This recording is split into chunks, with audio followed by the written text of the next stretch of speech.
ito na po yung earning apps na pinagkakakitaan ngayon na trending. Ayan. Live withdrawal po tayo sa Green Money saka sa Coins. Bali sa Green Money po, ayan. Naabot na po natin yung 850 na pwedeng withdraw. Ayan. Pwede na po siyang ma-withdraw. Ayan, balikan po natin yung mamaya. I-withdraw tayo dyan. Kada araw po kasi isang beses ka lang pwede mag-withdraw. Pero yung na-withdraw ko na po, ayan, nagsimula po ako nung August 13. Ayan, una naka-withdraw po ako ng $1. Ayan. Hanggang sa GCash. Ito, Green Money rin to eh. Sabihin yung 850 naging 280 kaya withdraw ko agad. Ito naman sa Coins. Yan, may mga date naman po. Ayan. Araw-araw ko lang siya nilalaro. Tapos, ayan, baka sabihin nyo hindi ko nilalaro. Ayan, level 404 na po ako.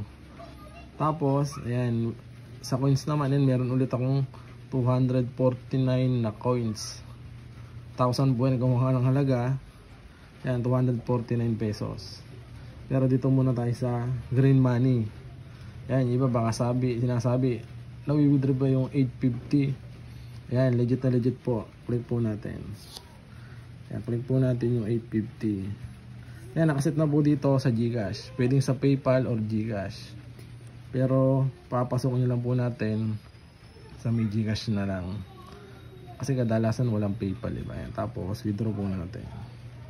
Wait lang, screenshot muna natin. Ayan, tapos, withdraw po. Ayan, tapos, ayun na po yung number natin.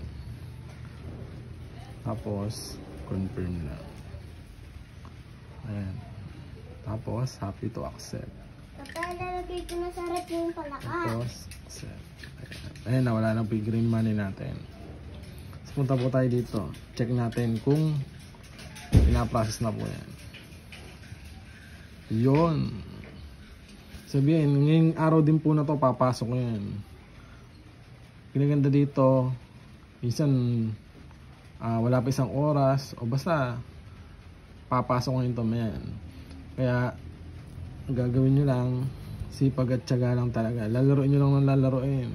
Yan, tapos ipon ulit tayo ng Green Money tapos coins. So ganoon lang, papataas ka lang po ng level. Ayan, kaya ano pa inaantay nyo, wala kang papasok dito na kahit piso. Legit na kumikita. August 11 siya ni-release. Ayun, ibig sabihin sayang yung araw. Kaya laruin nyo na din.